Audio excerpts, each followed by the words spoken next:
오늘 우리에게 주시는 하나님 말씀 보겠습니다. 마태복음 5장 8절 한 절입니다.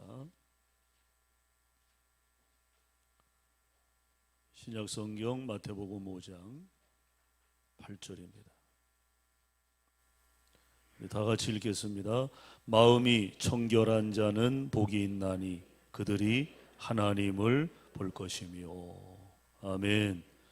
감사합니다. 자, 우리 옆 사람과 인사 나누겠습니다. 2월 한 달도 믿음으로 승리합시다. 이렇게 인사 나누세요.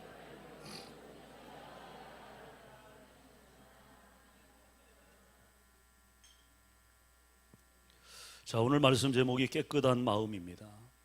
깨끗한 마음. 자, 예수님은 오늘 본문에서 이렇게 말씀했죠. 마음이 청결한 자가 복이 있다. 복이 있다. 마음이 청결한 자가 복이 있다. 이것은 기독교의 관심사이면서 기독교의 핵심 메시지입니다. 여러분 그렇습니다. 예수 그리스도의 복음은요, 마음을 강조하고 또 마음과 밀접한 관계가 있다는 거죠. 마음과. 그러므로 우리는 먼저 어떤 어려움, 어떤 힘든 상황을 경험하든 마음에서부터 문제를 우리가 찾아가야 한다는 거죠. 어떤 상황이 벌어졌어요? 어떤 일을 우리가 지금 경험하게 됐어요? 근데 그 일이 힘들어요. 어려워요. 뭐 좋은 일이면 관계없지만 그것이 참 부담스럽고 걱정스럽고 염려되는 일을 우리가 만났다면 그 원인을 어디에서 찾아야 한다? 마음에서부터 찾아야 한다. 왜 이런 일을 경험하게 됐는가를 우리 마음에서부터 찾아야 한다는 것입니다. 사실 모든 종교는 마음을 매우 중요시합니다. 왜 그렇습니까? 마음은 심령, 감정, 양심, 인격, 이 모든 것을 다 포괄하고 있기 때문에 그렇습니다. 인간의 마음속에 어찌 보면 우리가 살아가는 모든 삶의 가장 중요한 요소들이 우리 마음속에 다 담겨져 있다는 거예요. 즉 모든 존재의 중심은 곧 마음이라는 거죠. 예수님께서는 마음의 청결을 외면한 채 겉모양만 깨끗이 하며 손을 씻고 의식을 찾는 바리새인들을 향해서 뭐라고 말씀했습니까? 좀 격한 표현을 쓰셨죠. 마태복음 23장 27절 보면 이 회칠한 무덤아 그랬어요. 이 회칠한 무덤. 아주 격한 어조로 그들을 꾸짖으시면서 마음의 청결을 요구하신 것을 보게 됩니다. 여러분, 기독교는 지적인 이해나 교리적인 인식으로부터 기독교인이 되는 것이 아닙니다. 우리가 성경 공부 잘하고 또 어떤 과정을 이수했다고 그리스도인이 됩니까? 아니에요. 우리의 마음 전체를 전인격적으로 하나님께 내어 맡기고 내 마음속에 하나님을 영접하고 그리스도 안에서 살게 될 때 우리는 진정한 기독교인이 되고요, 완전한 크리스찬의 삶을 살 수 있게 되는 것입니다. 여러분, 예수님은 마음에 흠이 없으셨어요. 감정적인 어려움도 없었습니다. 그러했기 때문에 그 맑은 마음으로 하나님과 일치될 수 있었다는 거예요. 그 삶의 가치를 공생애를 통해서 우리에게 보여주시지 않았습니까? 저는 늘 이 지점이 목회하는 목회자로서의 고민거리입니다. 어떻게 내 마음을 청결하게 가져갈 것인가? 내 마음이 오염되지 아니하고 내 마음이 어떤 욕심으로 채워지지 아니하고 맑은 마음을 주님처럼 가질 것인가? 이것이 늘 저의 기도 제목이기도 합니다. 그것이 중요하기 때문이죠. 자, 오늘 본문을 우리가 다시 보면 마음이 청결한 자는 복이 있나니 그랬어요. 청결케 된다는 말의 헬라 원어를 보면 카타로스라고 하는 단어입니다. 카타로스. 한번 우리 헬라어 한번 해볼까요? 카타로스. 카타로스라고 하는, 마음을 청결케 한다, 이 청결케 된다, 카타로스. 이 말은요, 구약 성경에서 150번 사용되었습니다. 또 신약 성경에서는 28번 언급된 단어입니다. 이 말의 뜻은요, 순수하다 그런 뜻이에요. 순수하다, 단순하다, 더럽지 않다, 진실하다, 하나가 된다. 그러니까 참 좋은 말이죠. 매력적인 단어 아닙니까? 이 카타로스라고 하는 것이 어찌 보면 그리스도인을 나타내는 상징적 단어라고 말해도 과언은 아닐 거예요. 우리 그리스도인의 삶이 그러해야 되지 않습니까?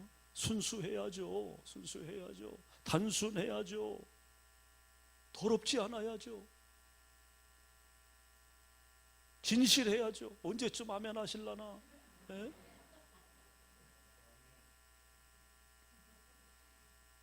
한마디로 불순한 것이 개입되지 않은 순수한 마음, 이게 카타로스예요.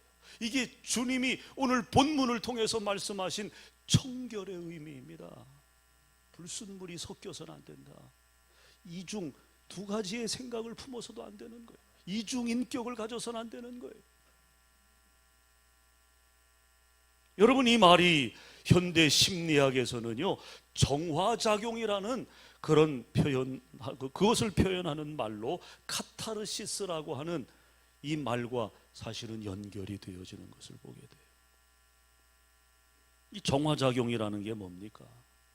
우리 마음에 감정적인 여러 가지 문제가 있을 때 우리가 전문가를 찾게 되죠. 그러니까 이게 선을 넘어버리면 그냥 우리가 자력으로 해결할 수 없는 감정의 문제에 쌓이게 되면 이게 스스로 해결이 안 돼요. 스스로. 그래서 전문가를 찾게 되는 거예요. 상담을 오래 하다 보면 내 마음속에, 그 마음속에 잠겨있던 모든 억울했던 생각, 불안했던 생각, 미움과 시기 등이 쏟아져 나온다는 거예요. 쏟아져 나온다는 거죠. 이것을 가리켜 카타르시스 정화작용이라고 심리학에서 그렇게 부릅니다. 정화가 일어난다는 거죠. 이런 정화작용이 우리 내면에서 일어날 때 그 인격이 바로 된다는 거예요. 인격이 삐뚤어지고 일그러진 인격이 진실한 인격으로 변화된다는 것입니다.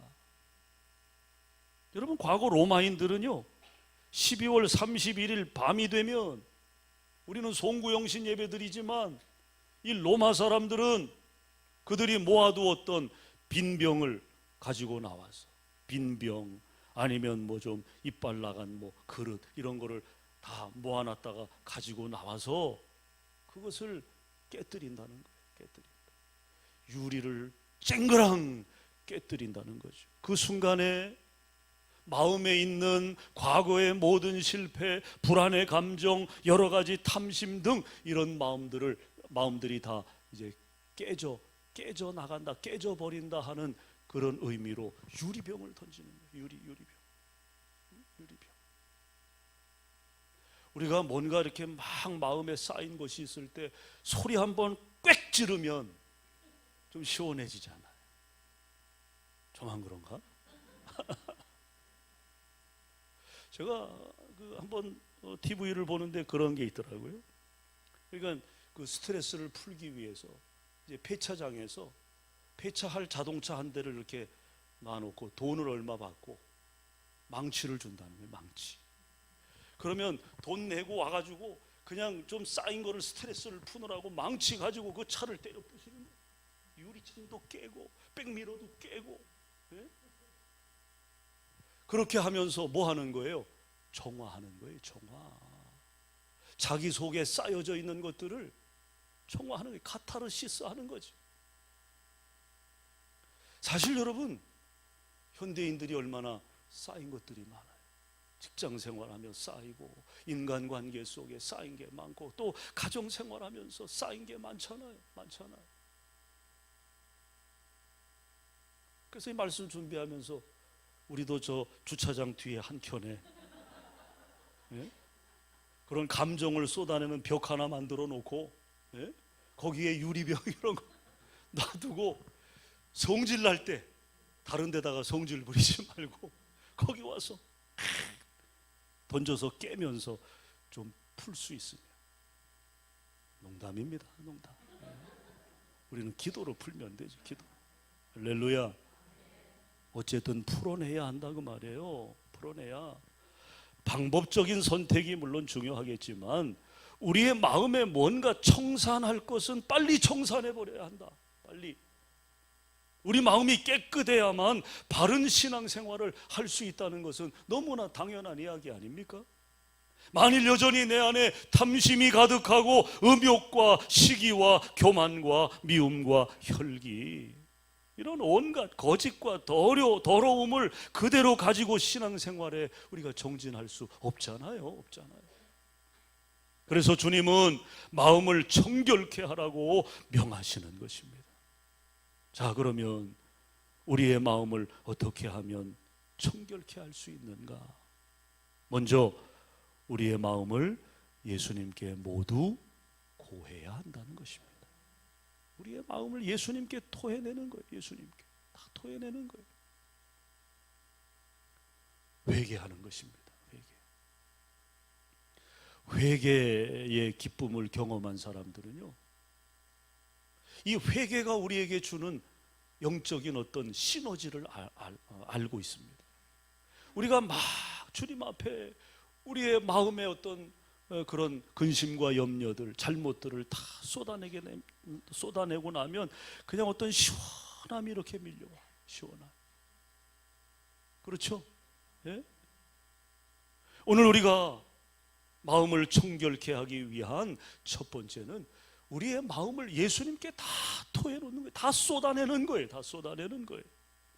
여러분, 가톨릭에서는 자기의 모든 죄를 신부 앞에 고하는 고해성사라는 게 있잖아요. 지금도 고해성사합니다. 그들은 신부 앞에서. 예? 그러나 우리 기독교, 우리 개신교는 어떻습니까? 우리 자신이 직접 예수님의 이름으로 하나님께 고하여 정결함을 얻는다는 거죠. 신부를 거칠 필요 없어요. 그냥 우리가 성전에 엎드려, 아니면 뭐 어떤 장소에서 주님의 이름으로 우리가 쏟아내는 거예요. 회개하는 거예요. 고하는 거예요. 그러면 정결함을 얻는 것입니다. 즉 크든 작든 우리의 모든 죄와 잘못을 회개하며 고할 때 우리 마음에 정화작용이 일어나고 예수님의 그 보혈의 공로로 깨끗함을 얻게 되는 것입니다.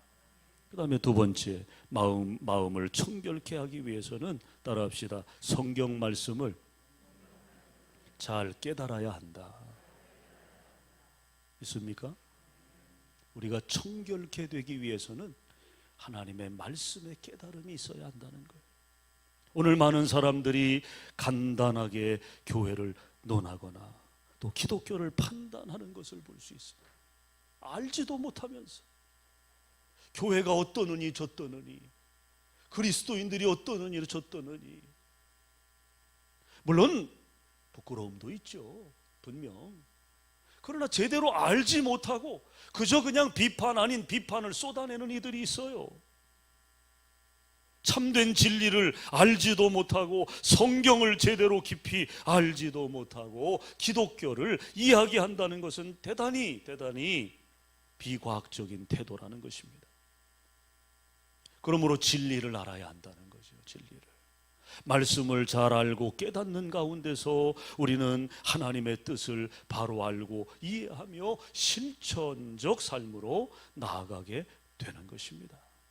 하나님의 말씀을 우리가 잘 깨달아야 한다. 잘 알아야 한다. 그것이 우리가 청결케 되는 두 번째 비결입니다. 그 다음 세 번째는요, 예배를 소중히 여겨야 한다는 거예요. 믿으시면 아멘. 예배를 소중히 여겨야 한다. 왜 그렇습니까? 예배를 드릴 때 우리의 심령이 깨끗해지기 때문입니다. 많은 사람들이 교회에 나가 예배드리며 마음이 깨끗해지고 변화되는 것을 우리는 보게 됩니다. 변화될 것 같지 않던 사람도 예배의 횟수가 늘어가면서 사람이 달라져요. 이게 예배가 주는 영적인 치유이죠. 회복이죠. 20세기를 빛냈던 위대한 부흥사 로버트 슐러 목사님을 여러분 다 아실 거예요. 들어보셨을 거예요. 이 로버트 슐러 목사님이 그의 신앙 초기에 경험했던 바를 이렇게 고백했어요. 나는 교회에 나와 예배드리며 말씀이 가르쳐 주시는 대로 온전한 11조를 드릴 때부터 하나님이 내게 가장 가까이 계시는 것을 경험할 수 있었다. 교회에 나와 예배드리며 말씀이 가르쳐 주는 대로 순종했을 때 하나님이 내게 가장 가까이 계시는 것을 경험할 수 있었다. 그 경험이 로버트 슐러 목사님으로 하여금 세계적인 부흥사가 되게 한 것이죠. 여러분 그렇습니다. 교회에는 나오지만 하나님의 명령, 말씀에 순종하지 않는다면 결코 하나님을 경험할 수 없다는 거예요. 무엇으로 하나님을 경험하겠습니까? 예배에 실패하는 사람이, 예배를 통해서 하나님을 만나지 못하는 사람이 무엇을 통해서 하나님을 고백할 수 있단 말입니까? 그러나 하나님의 말씀을 따르고 신앙생활을 바로 하게 될 때 하나님이 내게 가까이 계심을, 가장 가까이 계심을 우리는 경험하게 되고 확신하게 되는 줄로 믿습니다. 이 확신을 가진 사람이 교회를 교회되게 하는 거예요. 어디를 가든지 그 삶이 영향력을 갖는 거죠. 다른 사람들에게 유익을 주는 거예요. 소망을 주는 거예요. 기쁨을 주는 거예요. 저는 우리 성도들이 그런 삶이 되었으면 좋겠습니다. 그러기 위해서는 우리가 예배를 소중히 여겨야 한다는 거예요. 그 다음에 끝으로 마음의 청결, 마음의 순수함은 고난과 실패를 통해서도 이루어진다는 것이죠. 마음이 청결해지는 또 하나의 통로인 것입니다. 고난이, 실패가 우리를 성숙하게 한다는 거죠. 오랜 질병이나 실패를 겪고 난 후에 어린아이와 같이 순수해지고 겸손해진 사람들을 보게 됩니다. 그 전에는 자기 잘난 줄 알고 살더라고요. 자기가 최고인 줄 알고 살더라고요. 교만하게 살더라고요. 그러다가 그런 고난, 어려움, 어떤 질병에 그 삶이 걸림돌을 만나게 되면 그 과정에서 순수해지고 겸손해진다는 거예요. 왜 그렇습니까? 인간의 연약함을 깨닫기 때문입니다. 아, 인간이 참 연약하구나. 여러분, 그것을 깨닫는 순간 우리의 믿음은 부스터를 달게 되는 거예요. 부스터를. 그래서 추진력을 얻게 됩니다. 그 믿음은 더 깊은 영성의 세계로 들어가게 되는 거예요. 인간의 연약함을 깨닫지 못하는 자는요, 믿음이 더 자라질 못해요. 맨날 제자리 걸음합니다. 때를 따라 속을 새기고, 때를 따라 어려움을 주고. 그러나 여러분, 인간의 연약함을 깨닫고 고난과 실패의 경험을 통해서 하나님을 의지할 수밖에 없는 그런 연약한 삶을 깨닫는 순간에 그 삶은 내용이 달라지고 또 그 삶의 태도가 달라진다는 거죠. 여러분 그렇습니다. 우리의 심령은 고난을 통해서 순수해진다는 거예요. 고난을 통해서. 저도 한때는 참 자신만만하게 세상을 살았던 때가 있었어요. 뭐든지 나는 다 할 수 있다. 나는 뭘 하든지 성공할 수 있다. 그런 생각을 가지고 있었던 때가 있었어요. 젊은 날에. 그런 내가 미쳤다고 목회를 하냐? 그런 내가 속된 말로 뭐 할 것이 없어서 내가 목회를 하냐, 그런 생각을 가졌던 때가 있어요. 저는 정말 인생에 그런 자신감이 있었거든요. 뭘 하든지 나는 잘할 수 있다.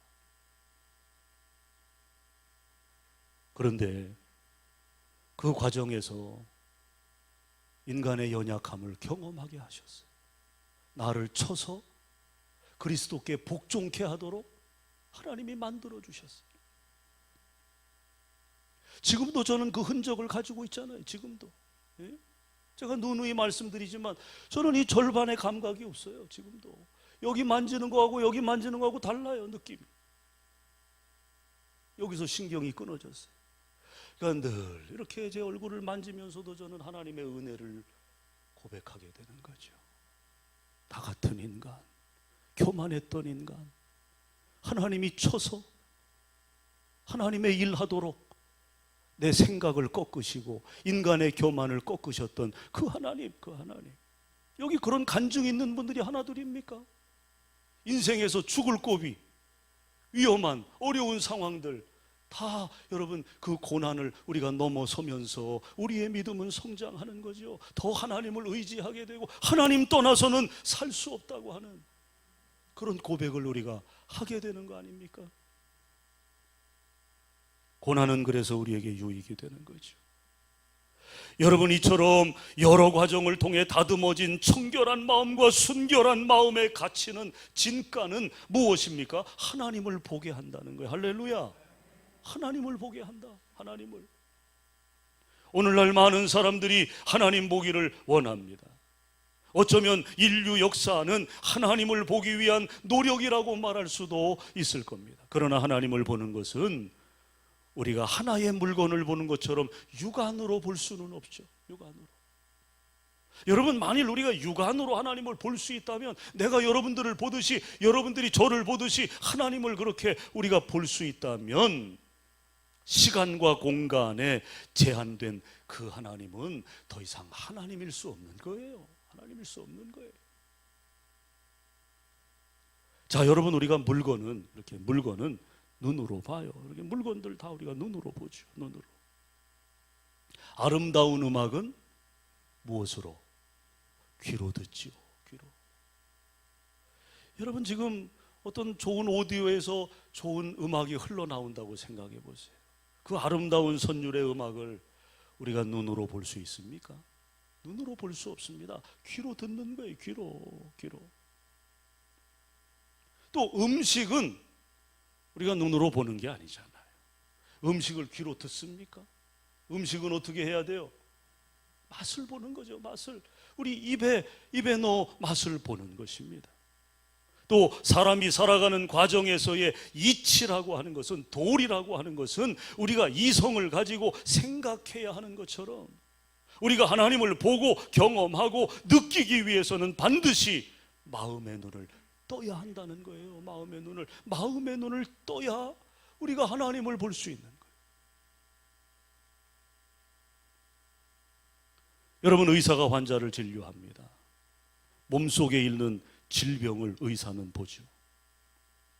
그런데 육신의 눈으로 보는 게 아니에요.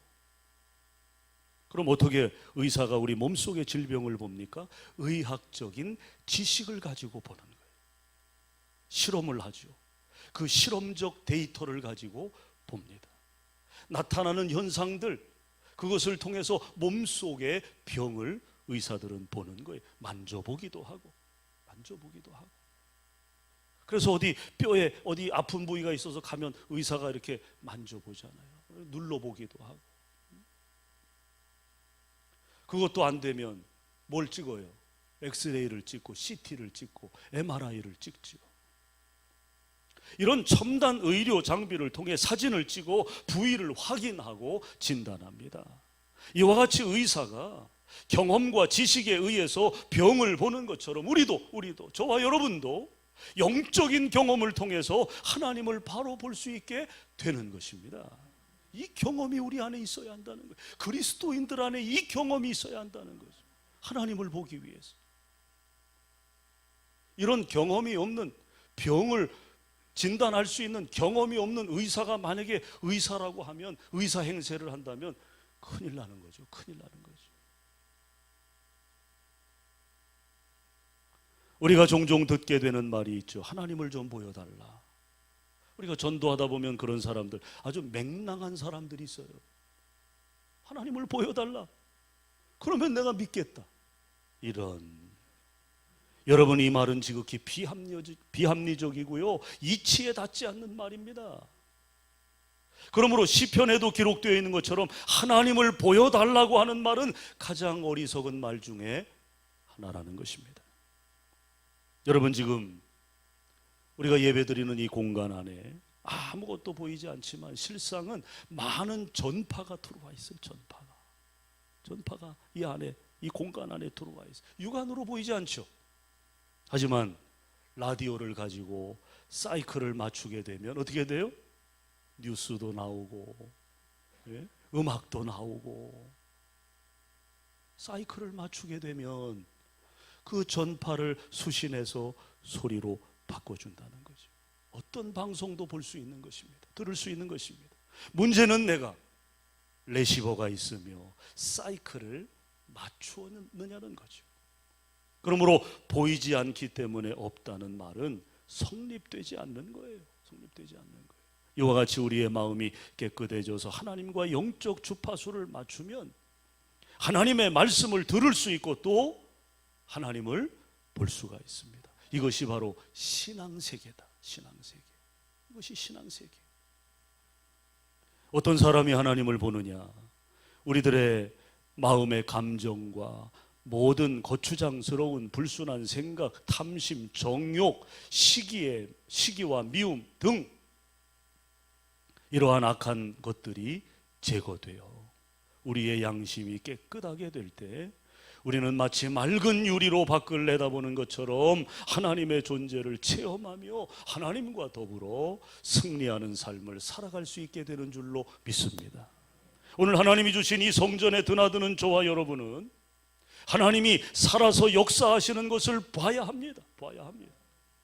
우리의 청결한 양심과 깨끗한 마음으로 하나님께서 역사하시는 것을 보게 될 때 우리의 마음에 참된 위로와 평강을 얻게 되는 것이죠. 사랑하는 여러분, 간절히 바라기는 예수 그리스도의 보혈의 피로 마음의 정결함을 얻어 항상 주님을 만나고 동행하는 축복의 삶을 온전히 열어가시기를 주님의 이름으로 축원합니다. 축원합니다. 우리 옆 사람 보시고 우리 깨끗한 마음을 가집시다. 이렇게 인사하세요. 기도하겠습니다. 주님 감사합니다. 마음이 청결한 자가 복이 있고 하나님을 만날 수 있다, 볼 수 있다. 주님 말씀하신 것처럼 청결한 마음을 통해서 하나님을 만나게 하시고 하나님을 보며 믿음의 삶을 힘껏 감당해 나가는 거룩한 백성들 되게 하시옵소서. 예수님 이름으로 기도합니다. 아멘.